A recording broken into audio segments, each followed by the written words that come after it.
Hello friends, कंक्यूरो institute में आपका स्वागत है। जैसे कि हम पिछले लेक्चर में हमने वर्ब के बारे में डिस्कस किया था, तो वर्ब से एक बहुत ही इंपॉर्टेंट टॉपिक है जो कि पूछा जाता है, इससे वर्ब फिलिंग काफ़ी आती है। ठीक है, तो आज हम टेंस के बारे में डिस्कस करने वाले हैं कि टेंस कितने प्रकार के होते हैं, इनका डिफरेंट यूज कहाँ कहाँ पे होता है। ठीक है, बहुत ही शॉर्ट मेथड से देखेंगे हम टेंस को। चलिए स्टार्ट करते हैं। टेंस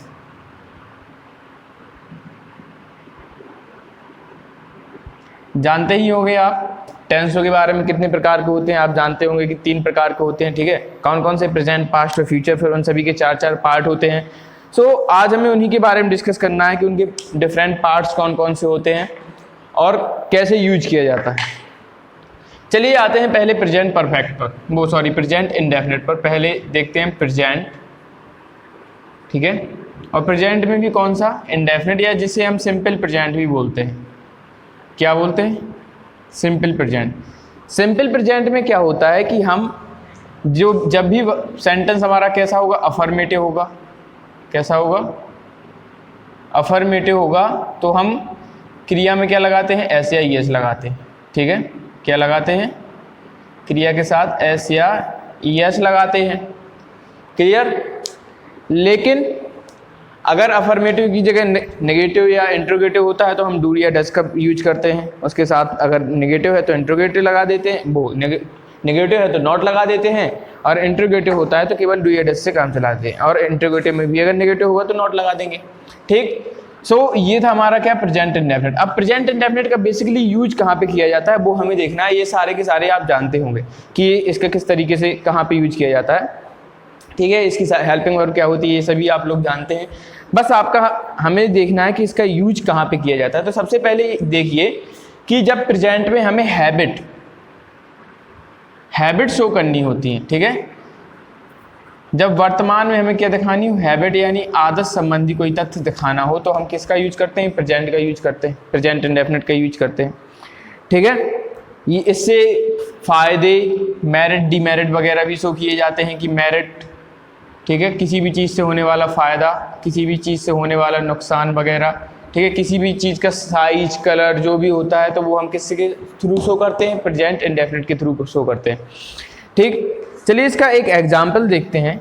जैसे कि एग्जाम्पल में देखते हैं हम, भारत के वीर सपूत देश की गरिमा को बनाए रखने के लिए अपनी जान तक बलिदान कर देते हैं। ठीक है, सेंटेंस है आपका, भारत के वीर सपूत देश की गरिमा को बनाए रखने के लिए क्या करते हैं? अपनी जान तक बलिदान कर देते हैं।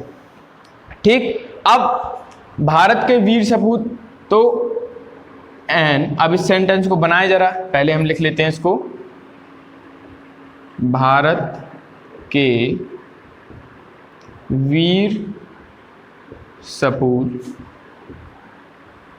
देश की गरिमा को बनाए रखने के लिए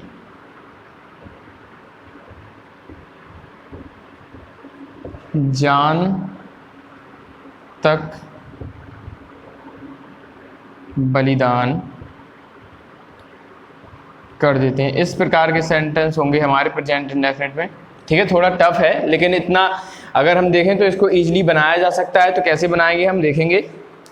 ठीक है, सबसे पहले तो बनाएंगे कि वीर सपूत कौन सेक्रीफाइस कर रहा है। ठीक है, तो सेक्रीफाइस कौन कर रहा है? तो वीर सपूत। अब वीर सपूत के लिए लिखेंगे ब्रेव।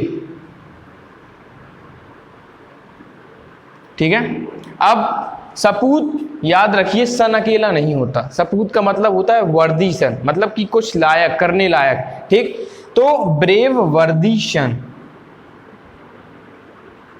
अब यहाँ पे केवल एक की बात नहीं हो रही है, बहुवचन है। ठीक है, तो इसमें हम सन्स लगाएंगे, ब्रेव वर्दी सन्स ऑफ इंडिया। ठीक, अब क्या करते हैं? ये बलिदान करते हैं। ठीक है, तो क्या बलिदान करते हैं? सबसे पहले हम लगाएंगे सेक्रीफाइस। ठीक, अब क्या बलिदान कर रहे हैं? जान, तो सेक्रीफाइस इवन, जान तक लगा हुआ है तो इसके लिए हम इवन लगा देते हैं। सेक्रीफाइस इवन देयर लाइफ, ठीक है। अब किस लिए जान बलिदान करते हैं, तो देश की गरिमा को बनाए रखने के लिए, ठीक है। किस लिए जान, तो इसमें लिख सकते हैं टू मेंटेन दी। अब क्या गरिमा के लिए क्या यूज करेंगे, तो गरिमा के लिए हमारा एक वर्ड होता है डिग्निटी, ठीक है। To maintain the dignity of country. इस तरीके से हमारा ये सेंटेंस बन जाएगा। खैर अभी हम ट्रांसलेशन नहीं पढ़ रहे हैं, लेकिन मैंने आपको ये यूज दिखाया कि किस तरीके से हम बड़े से बड़ा सेंटेंस किस तरीके से इजीली बना सकते हैं, ठीक है। सो ये था हमारा प्रेजेंट इंडेफिनिट जिसके बारे में हमने बात की। अब आते हैं हम पास्ट इंडेफिनिट पर।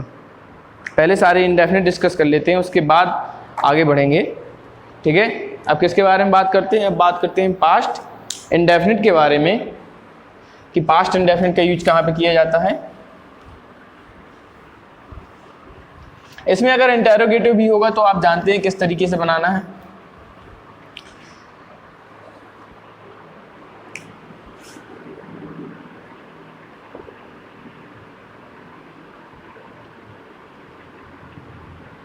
पास्ट इंडेफिनिट, इसकी जो हेल्पिंग वर्ब होती है वो क्या होती है, डिड होती है, ठीक है। लेकिन अफर्मेटिव में हम डिड का यूज नहीं करते, सेकंड फॉर्म का यूज करते हैं, ठीक। सो इस बात को भी याद रखना कि जब सेंटेंस अफर्मेटिव होगा तो किसका यूज करेंगे, सेकंड फॉर्म का यूज करेंगे। अब इसका बेसिकली यूज कहाँ पे किया जाता है, ठीक है। पास्ट इंडेफिनिट का यूज डिफरेंट जगह पे कहाँ पे किया जाता है, तो कोई ऐसी एक्शन जो पास्ट में हुई हो, ठीक है, कोई ऐसा इवेंट जो पास्ट में हुआ हो उसको डिनोट करने के लिए किसका यूज करते हैं, पास्ट इंडेफिनिट का यूज करते हैं, ठीक है। अब जैसे कि एक सेंटेंस लिख दिया जाए, the officer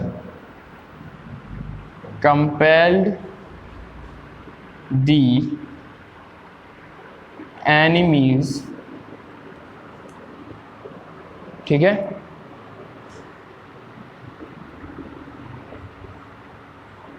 to leave the battlefield. एक सेंटेंस लिख दिया, the officer compel the enemies to leave the battlefield, यानी कंपेल मीन्स होता है मंजूर करना, ठीक है। तो ऑफिसर ने एनिमीज यानी कि दुश्मनों को मजबूर किया बैटलफील्ड यानी कि युद्ध क्षेत्र छोड़ने के लिए, ठीक है। तो ये हमारा सेंटेंस है। तो कोई भी घटना जो पास्ट में हुई होती है उसके लिए हम किसका यूज करते हैं, पास्ट इंडेफिनिट का यूज करते हैं, क्लियर। और दूसरा यूज कहाँ पे किया जाता है इसका, सो दूसरा यूज जब जैसे कि हमने प्रेजेंट इंडेफिनिट बताया कि कोई हैबिट हो, ठीक है, कोई आदत हो, तो भी हम किसके जरिए शो करते हैं, पास्ट में होनी चाहिए, लेकिन आदत किस में होनी चाहिए, आदत आपकी पास्ट में होनी चाहिए, तो उसके लिए हम किसका यूज करेंगे, पास्ट इंडेफिनिट का यूज करेंगे। अब जैसे कि एक सेंटेंस आपको बोल दिया जाता है कि अकबर loved his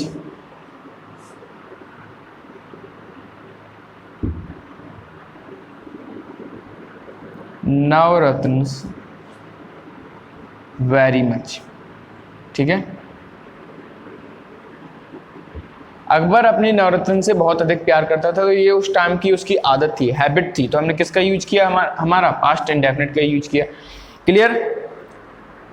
चलिए, तो ये कुछ यूज था हमारा पास्ट इंडेफिनिट का। पास्ट इंडेफिनिट का और भी यूज देखते हैं कि कहाँ पे यूज किया जाता है, ठीक है।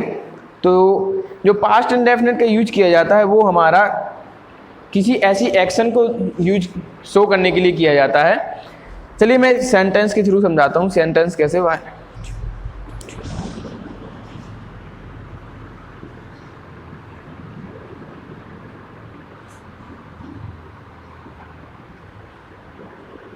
While I watched TV, जब मैंने टीवी देखी, ठीक है, While I watched TV, comma फिर लगा के हम एक sentence, my friend took tea. जब मैंने टीवी देखी, मेरा मित्र क्या कर रहा था, उसने चाय ली, ठीक है। तो सेम एक्शन जो उसी समय पे हुई होती हैं। अब इसमें कि जब मैंने टीवी देखी तब वो क्या कर रहा था, चाय पी रहा था, तब उसने चाय ली, ठीक है। तो सेम टाइम पे अगर कोई एक्शन हो रही होती है पास्ट में, तो दोनों के लिए हम किसका यूज करते हैं, दोनों के लिए हम किसका, पास्ट इंडेफिनिट का यूज करते हैं, क्लियर। सो इस तरीके से हम पास्ट इंडेफिनिट का यूज करते हैं। अब आते हैं हम फ्यूचर इंडेफिनिट पर कि फ्यूचर इंडेफिनिट का यूज कहाँ कहाँ पे करेंगे, कैसे करेंगे, उसके बारे में डिस्कस करते हैं।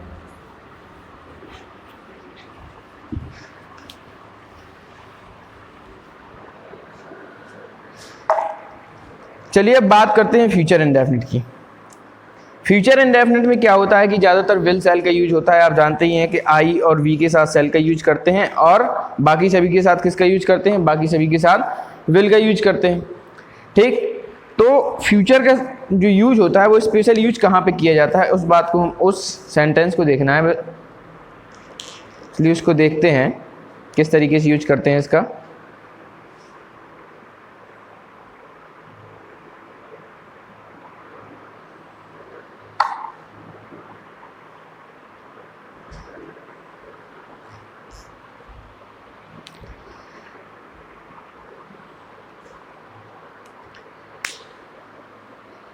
चलिए बात करते हैं फ्यूचर इंडेफिनिट की। ठीक है, फ्यूचर इंडेफिनिट की बात करते हैं। किसका यूज होता है इसमें, विल या सेल का यूज होता है। ठीक है, अब सेल का यूज हमने पढ़ा है किसके साथ, आई या वी के साथ, और बाकी सभी के साथ किसका यूज करते हैं हम, बाकी सभी के साथ यूज करते हैं विल का। ठीक है, अदर्स के साथ किसका यूज करते हैं, विल का यूज करते हैं। लेकिन याद रखिए कि कभी कभी क्या हो जाता है कि सिचुएशन विपरीत हो जाती है कि हमें आई और वी के साथ विल का यूज करना पड़ता है, बाकी सभी के साथ सेल का यूज करना पड़ता है। इसमें बेसिकली हमें यही चीज़ देखनी है फ्यूचर में। तो फ्यूचर इंडेफिनिट में ऐसा कब किया जाता है, तो ऐसा जब किया जाता है जब हमें किसी चीज़ के लिए डेलिब्रेशन शो करना होता है, निश्चयता। ठीक है, निश्चितता जब हम किसी के लिए शो करते हैं तो क्या आता है, विल आता है। जैसे आई विल किल यू, हम किसी को धमकी दें, ठीक है, आई विल किल यू, मैं तुम्हें मार दूंगा, तो यहाँ पे धमकी देने के लिए हम किसका यूज करेंगे, विल का यूज करेंगे, सेल का यूज नहीं करेंगे। ठीक है, तो ऐसी कुछ कंडीशंस होती हैं जिसके साथ हम, जिसमें हम क्या कर देते हैं, दोनों को बदल देते हैं, एक दूसरे के साथ चेंज कर देते हैं। ठीक है, विल का यूज हमारा आई वी के साथ कर दिया जाता है और सेल का यूज बाकी सभी के साथ कर दिया जाता है। तो कुछ ऐसी कंडीशंस होती हैं जिसके बारे में मैंने अभी बताया आपको। ठीक है, चलिए इसका एक सेंटेंस देख लेते हैं, सेंटेंस कैसे बनेगा। जैसे कि एक सेंटेंस है, कल कुछ बेरोजगार नवयुवक सरकार की रोजगार विरोधी नीतियों का विरोध करेंगे। ठीक है, कल कुछ बेरोजगार युवक सरकार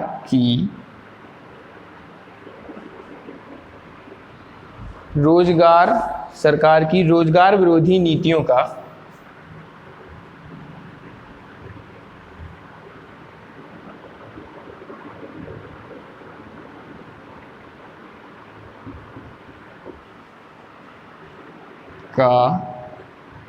विरोध करेंगे।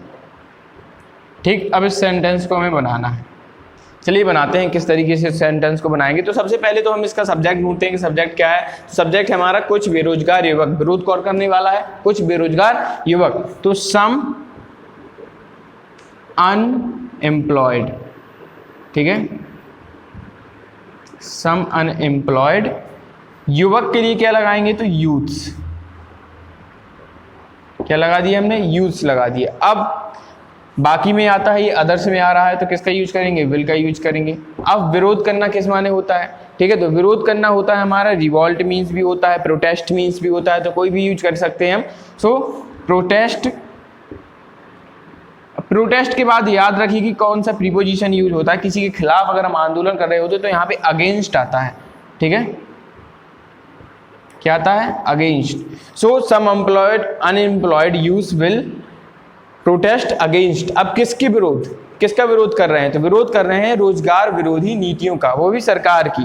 ठीक है, तो एंटी, अब एंटी रोजगार विरोधी यानी कि एंटी एम्प्लॉयमेंट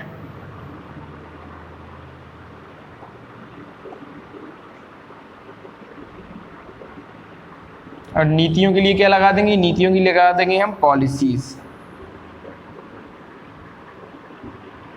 ऑफ गवर्नमेंट, कब, टुमारो, कल। ठीक है। तो इस तरीके से हम फ्यूचर इंडेफिनिट का यूज करते हैं।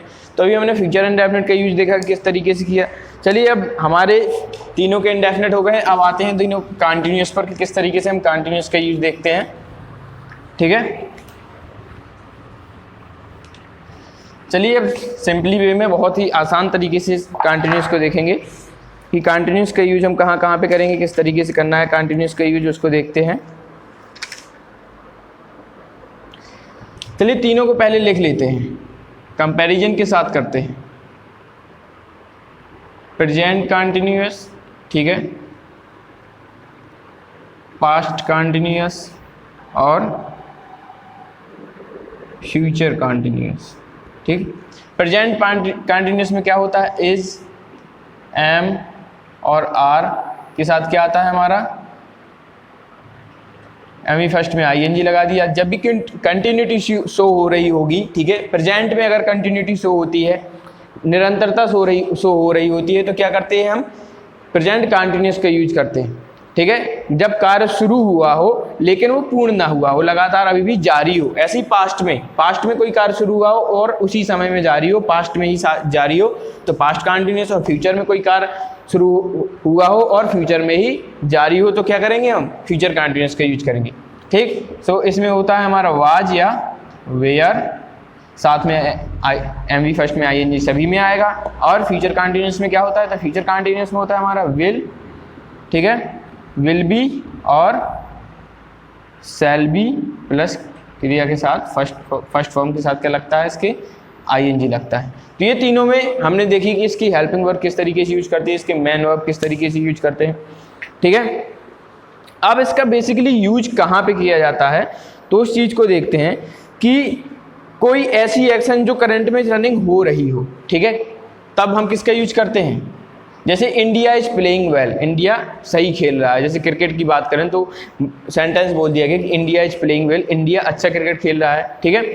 सो यहाँ पे एक वो एक्शन अभी रनिंग पे चल रही है, आप टीवी देख रहे हैं और इंडिया अच्छा खेल रहा है किसी, ठीक है, तो हमने क्या बोल दिया, प्रेजेंट कंटिन्यूअस में बोल दिया उसको, ठीक। लेकिन इसमें एक और एक्शन शो की जाती है कि वो एक्शन एक्चुअली में चल नहीं रही होती है उस टाइम पे, लेकिन उस टाइम पे ऐसा लगता है कि सेंटेंस ऐसा शो करता है कि चल रही होगी। अब जैसे कि हम सेंटेंस करें कि वो एक्चुअली में चल नहीं रही होती है।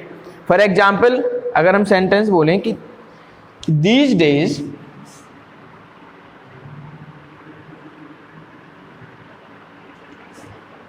ऑफिसर इज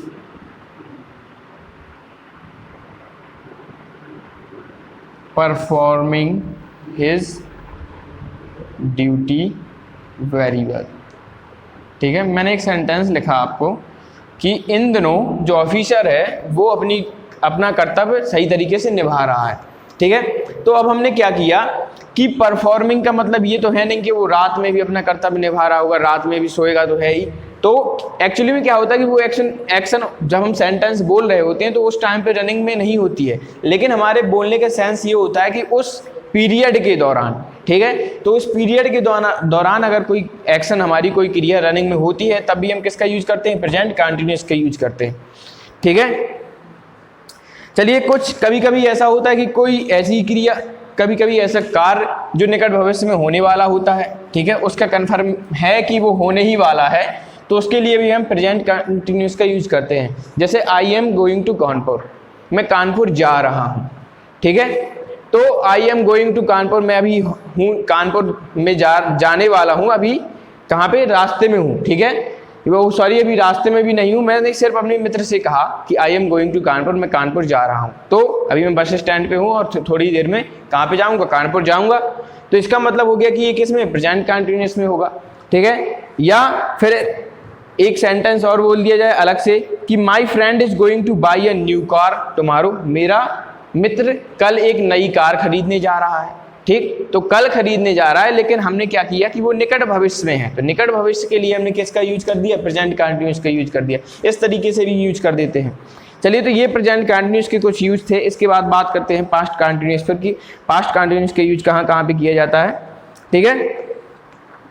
तो पास्ट कंटिन्यूअस का यूज वहाँ पे किया जाता है जहाँ पे हमें कोई एक्शन शो करनी होती है जो कि पास्ट में करंटली रनिंग में हो रही होती है, तो उसका तो हम यूज करते ही हैं।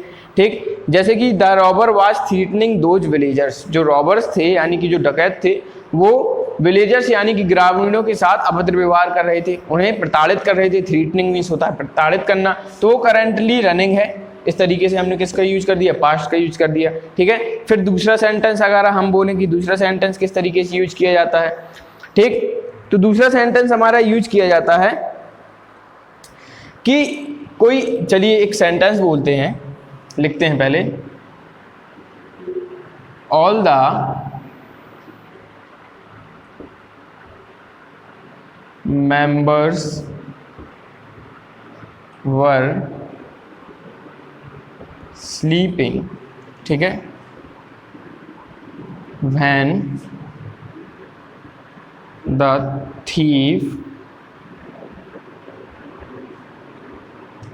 entered in the house।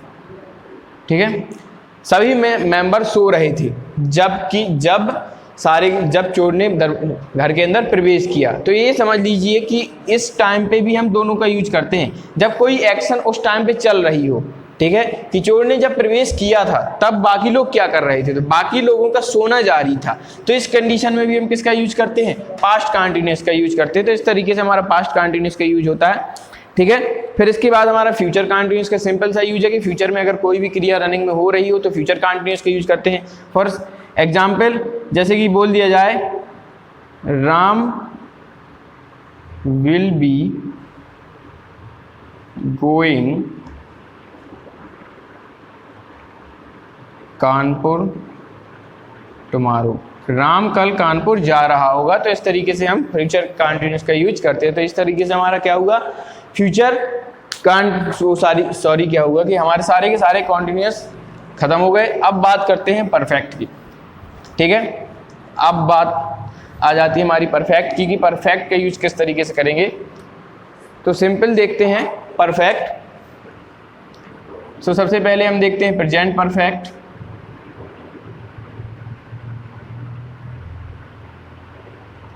फिर पास्ट परफेक्ट, फिर फ्यूचर परफेक्ट। ठीक है, प्रेजेंट परफेक्ट में क्या होता है, हैज या हैव होता है। यहाँ पे परफेक्ट है तो सीधा समझ लीजिए परफेक्ट पार्टिसिपल यानी कि क्रिया की थर्ड फॉर्म लगेगी। ठीक है, उसको बताने की जरूरत नहीं तीनों के साथ। फिर इसके साथ क्या होता है, इसमें हैड लगता है। फिर इसमें क्या होता है कि इसमें लग जाता है हमारा विल हैव या फिर शैल हैव। ठीक है, क्या यूज होता है, विल हैव या शैल हैव। क्लियर। अब प्रेजेंट परफेक्ट में सीधा समझ लीजिए जब भी कोई कार्य कंप्लीट हो गया हो प्रेजेंट में, ठीक है, शुरू हुआ हो और कंप्लीट हो गया हो तो प्रेजेंट परफेक्ट होता है। फॉर एग्जाम्पल, मैंने अपना कार्य पूर्ण कर लिया है तो I have completed my work. ठीक है, I have completed my work, ये क्या हो गया हमारा प्रेजेंट परफेक्ट हो गया। अब पास्ट परफेक्ट, जब पास्ट में कोई, तो आई हैड, मैंने अपना कार्य कंप्लीट कर लिया था।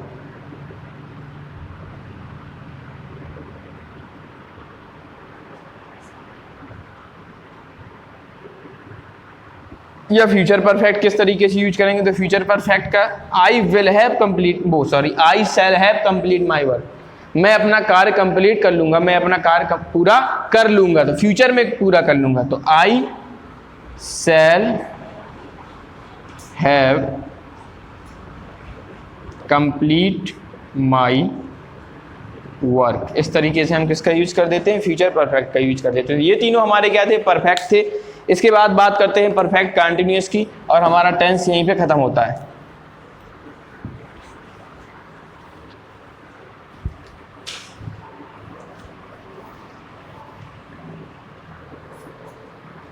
चलिए देखते हैं परफेक्ट कंटिन्यूअस का यूज हम कहाँ कहाँ पे करेंगे।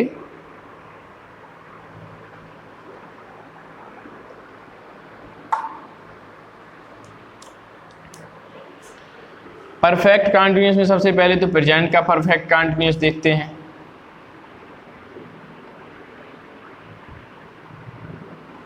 ठीक, फिर देखेंगे हम पास्ट का परफेक्ट कंटिन्यूअस,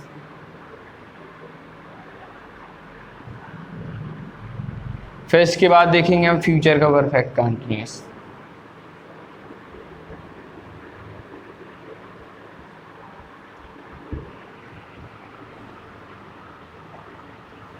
हेल्पिंग वर्ब क्या होती है इनकी, तो हेल्पिंग वर्ब में याद रखिए कि कॉन्टिन्यूस है तो आईएनजी लगना ही लगना है, ठीक है, तो क्रिया में आईएनजी हमें हमेशा लगेगा। फिर इसके बाद क्या होता है कि इसके साथ बीन लग जाता है, क्या लग जाता है, बीन लग जाता है। सीधा से समझ लीजिए एक प्रकार का पैसिव वॉइस भी होता है, ठीक है, ये क्या होता है, पैसिव वॉइस भी होता है, जिसकी वजह से हम किस में लगा देते हैं, बीन लगा देते हैं। क्लियर, चलिए देखते हैं कैसे। जैसे कि हमने बीन लगाया, ठीक, और इसके साथ क्या आता है, हैज या हैव आता है, ठीक, हैज या हैव के साथ क्या लगा देते हैं, बीन लगाते हैं, साथ में क्रिया की क्या लग जाती है, हमारी फर्स्ट फॉर्म, यानी फर्स्ट फॉर्म में आईएनजी लग जाती है। ठीक, इस तरीके का इसमें भी होता है। सेम इसमें होता है कि हेड के साथ हमारा बीन लग जाएगा, हेड बीन आ जाएगा, और एम बी फर्स्ट में हमारी आईएनजी आ जाएगी। ठीक है, इसमें भी वही होता है कि विल हैव बीन लग जाता है प्लस शैल हैव बीन लगा देते हैं, ठीक है, और क्रिया के साथ क्या लगा देते हैं, एम बी फर्स्ट में आईएनजी। अब याद रखिए कि बी क्यों लगाया जाता है, बीन क्यों लगाया जाता है, तो इसलिए लगाया जाता है क्योंकि हम इससे थर्ड फॉर्म नहीं हटा सकते। एक तो ये परफेक्ट है, तो परफेक्ट का मतलब ही होता है कि इसमें हमारा परफेक्ट पार्टिसिपल यूज होगा, यानी कि क्रिया की थर्ड फॉर्म यूज होगी। ठीक है, तो क्रिया की थर्ड फॉर्म यूज करने की वजह से हम थर्ड फॉर्म नहीं हटा सकते। इसमें आईएनजी भी लगाना है, थर्ड फॉर्म भी लगाना है, तो हमारे लिए थोड़ी प्रॉब्लम हो जाती है कि हम इसमें आईएनजी भी लगाएं और थर्ड फॉर्म लगाएं, तो किस तरीके से। तो हम क्या करते हैं कि बी लेते हैं, और बी की थर्ड फॉर्म क्या होती है, बीन होती है। ठीक है, तो इससे हमारे दोनों काम हो जाते हैं कि बी की थर्ड फॉर्म बीन को हम सभी के साथ ऐड कर देते हैं और क्रिया के साथ क्या लगा देते हैं, आईएनजी लगा देते हैं। ठीक है, तो ये हमारा सेंटेंस, उसमें आईएनजी भी लग जाता है और थर्ड फॉर्म भी लग जाता है, तो इस तरीके से ये यूज हो जाता है।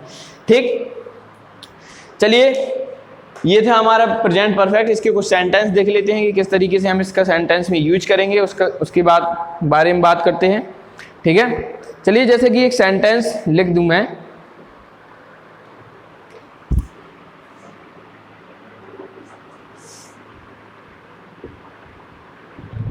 उन ग्रामीणों को पिछले 2 हफ्ते से कौन धमका रहा है। ठीक, एक सेंटेंस लिख दिया मैंने कि उन ग्रामीणों को पिछले 2 हफ्ते से कौन धमका रहा है। तो कौन हमने देख लिया, तो यानी कि ये इंटरोगेटिव हो गया, तो हम सबसे पहले इसको बनाएंगे तो क्या हो जाएगा, इसमें हु लग जाएगा। ठीक है, अब हु के साथ हमारी क्या आएगी, हेल्पिंग वर्ब आएगी। हेल्पिंग वर्ब देखेंगे तो क्या है, हैज है। ठीक है, तो हमेशा याद रखिए कि हु को हम कभी भी बहुवचन कंसीडर नहीं करते हैं, एक वचन में ही लेते हैं, तो हु के साथ हमेशा हैज ही आएगा। ठीक है, सो हु हैज बीन। ठीक, अब धमकाना किस लिए होता है, तो धमकाना हमारा होता है थ्रीटनिंग या प्रताड़ित करना, वही होता है। तो हु हैज बीन थ्रीटनिंग, THREATENING, या फिर हम इसकी जगह पे यूज कर सकते हैं कंपेलिंग, मजबूर करना। ठीक है, तो वही चीज होती है हु हैज बीन थ्रीटनिंग। अब किसे थ्रीटनिंग कर रहा है, तो उन ग्रामीणों को, तो those villagers, Who has been threatening those villagers। अब देखिए पिछले 2 हफ्ते से, थोड़ा यहाँ पे टाइम आ गया, तो टाइम के बारे में डिस्कस कर लेते हैं कि सिंस ऑफ फॉर का यूज कहाँ पे किया जाता है, फिर बात करते हैं। चलिए, सिंस ऑफ फॉर का आपको पता ही होगा कि ये अनिश्चित समय के लिए होता है, ये निश्चित समय के लिए होता है। खैर निश्चित अनिश्चित कुछ नहीं होता है, बस आप इतना समझिए कि ये होता है पीरियड ऑफ टाइम के लिए। ठीक है, किसके लिए होता है ये होता है पीरियड ऑफ टाइम के लिए, और ये होता है पॉइंट ऑफ टाइम के लिए। अब पीरियड ऑफ टाइम और पॉइंट ऑफ टाइम क्या होता है, इसको हम समझ लेते हैं। पीरियड ऑफ टाइम का मतलब होता है जब किसी समय अंतराल की बात की जाए।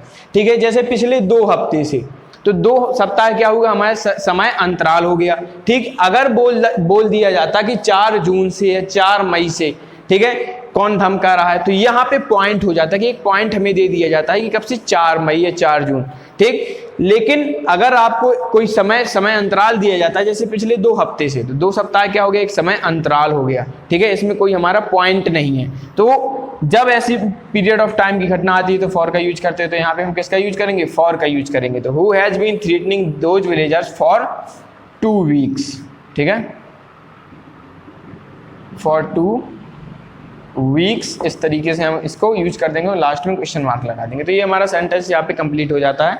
इस तरीके से हम बना लेते हैं। सेम एज अगर यही सेंटेंस हम किस में बनाए, पास्ट परफेक्ट में बनाए कि उन ग्रामीणों को पिछले 2 हफ्ते से कौन धमका रहा था, तो हम क्या करेंगे, हैज बीन की जगह पे हैड बीन कर देंगे। या फिर फ्यूचर परफेक्ट कंटिन्यूअस टेंस में बनाएंगे तो उन ग्रामीणों को पिछले 2 हफ्ते से कौन धमका रहा होगा, तो हम क्या कर देंगे, हु विल हैव बीन, ठीक है, threatening those villagers for 2 weeks. Same सारा के सारी कंडीशंस वही रहती हैं, कुछ भी चेंज नहीं करना होता है। तो होप आपको ये वीडियो समझ में आई होगी कि किस तरीके से हम टेंस का यूज करना है। टेंस से ज़्यादातर पूछा किया जाता है, तो याद रखिए कि टेंस से केवल हमारा वर्ब फिलिंग आती है, ठीक है। आपको एक सेंटेंस दे दिया जाता है और उसमें क्या पूछा जाता है कि वर्ब फिलिंग पूछी जाती है, कौन से टेंस की, इसमें हमें क्या करनी है, वर्ब फिल करनी है, ठीक है, क्रिया कौन सी भरनी है। सो वर्ब फिलिंग हमें अकेला सीखना है, बाकी टेंस का ट्रांसलेशन आपको बनता ही होगा, किस तरीके से हम ट्रांसलेशन करते हैं। क्लियर। तो ये क्लास आपका ट्रांसलेशन बेस्ड नहीं था, केवल वर्ब बताना था कि इसमें वर्ब कौन कौन सी यूज की जाती हैं। चलिए एक एग्जाम्पल में देख लेते हैं हम किस तरीके से वर्ब फिलिंग पूछा जाता है, फिर उसके बाद इस लेक्चर को फिनिश करते हैं।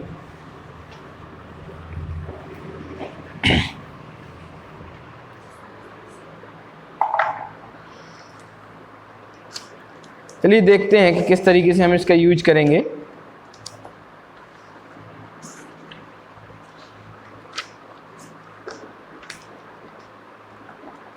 जैसे कि आपको एक सेंटेंस में लिख रहा हूं,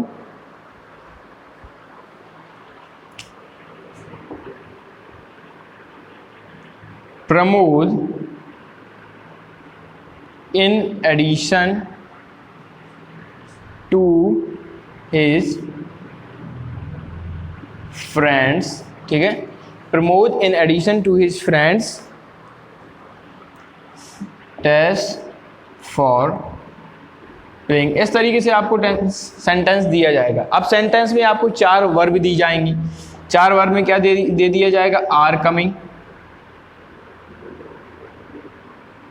ठीक। फिर सेकंड क्या दे दिया जाएगा, सेकंड आपको दे दिया जाएगा इज कमिंग, ठीक है। फिर कम या फिर आर कम, इस तरीके से दे दिया जाता है।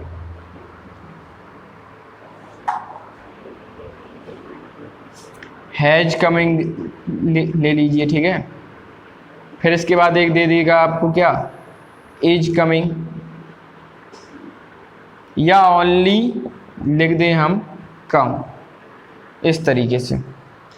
अब कैसे आएगा सेंटेंस कि Pramod in addition to his friends for playing, Pramod अपने दोस्तों के साथ, इन एडिशन टू।